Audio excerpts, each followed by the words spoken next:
Hey everybody, it's Jason Blaha here, and once again it is time for the Monday Q&As, so let's get to it. First question. There's been a lot of talk lately about powerlifters and weight classes. Should a novice powerlifter, 6 months of that style of training, maybe a couple of meets under his or her belt, be concerned with cutting for a specific weight class, or should they just focus on getting bigger and stronger, and perhaps if records are in reach, then cut down? I've really got to go with the latter, but it depends on how strong your strength base is and how close you are to actually doing something really competitive in one weight class down. Odds are, if you've only been training for powerlifting 6 months, unless you train for a long time in some other style or you just have amazing genetics, it may not really be worth your long-term goals to do a cut unless you're just really too fat at the moment.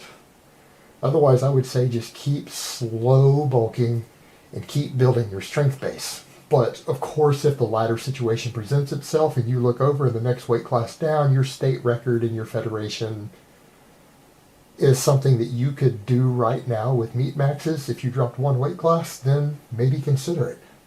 But otherwise, it's probably not worth it. You need to build a good base up first for the vast majority coming into powerlifting. And when you cut, if you're not careful and slow about it, you're going to lose quite a bit of strength. All right, next question. Hi, Jason. To what degree do you believe that lateral delt gets worked with various overhead presses and transverse abduction exercises like face pulls? Yes, I think Suneet is wrong with nearly all his assertions on this topic, and this shit needs to be addressed. Okay, again, this goes back over to what we talk about, the splashover effect or radiant effect and these other things. The truth is, there are many individuals out there who have very large delts built heavily off overhead pressing and face pulls. There are plenty of strength athletes that build tremendous delts doing this. And just like with any other isolation movement, this needs to be assessed on a case-by-case basis. And the only reason you'll see some guys who say, well, that guy does a lot of overhead pressing, doesn't have amazing delts. Yeah, but he's 18% body fat. Most people who train their delts at all, even mediocrely, oftentimes have fairly nice delts by most people's standards, not competitive standards, when they get really lean. Your body fat plays a tremendous role in how aesthetic and even big your delts can look oftentimes. Very few people have enough delt development to really look like they have big delts when they're at a higher body fat. So that is something to consider there. But the truth of the matter is, yeah, you can definitely develop that head, even though those may not be its primary function. It is working enough and there is enough radiant effect that for many people, it is enough to develop all three heads of the delts if they're doing a lot of overhead pressing and they are doing a lot of face pulls with sufficient workload. Yeah, absolutely. However, I will add the caveat, as always, that things need to be assessed on a case-by-case basis. You might have 5 people that you're working with and 3 of them develop all 3 heads doing that, and the other 2, that middle head, the lateral head, lags a little bit. And if that happens, then you might need to add some additional work there. Does it necessarily need to be a side lateral? No.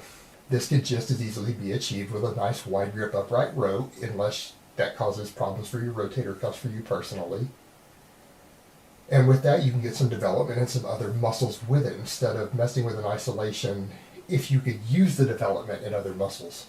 And most of us can. If someone could use some trap development as well, they might want to do that instead of wasting time with the side lateral. But if the side lateral is the only head lagging and you feel that you need it for aesthetic purposes, by all means throw it in.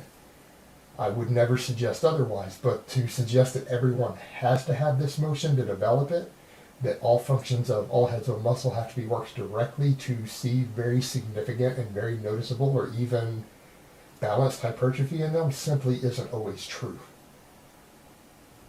And very frequently isn't true. All right, last question in part 1. Can I replace the squats in your novice 5x5 with leg curls, as I only want to tone up and not get too big? I'm finna kill you and rape you and eat your fucking costume. Just wait. I'm the Juggernaut, bitch. Does he not know who I am? He must not know who I am. Alright guys, well, that's really all I have to say on that today. I hope it has been informative, and I will talk to you next time.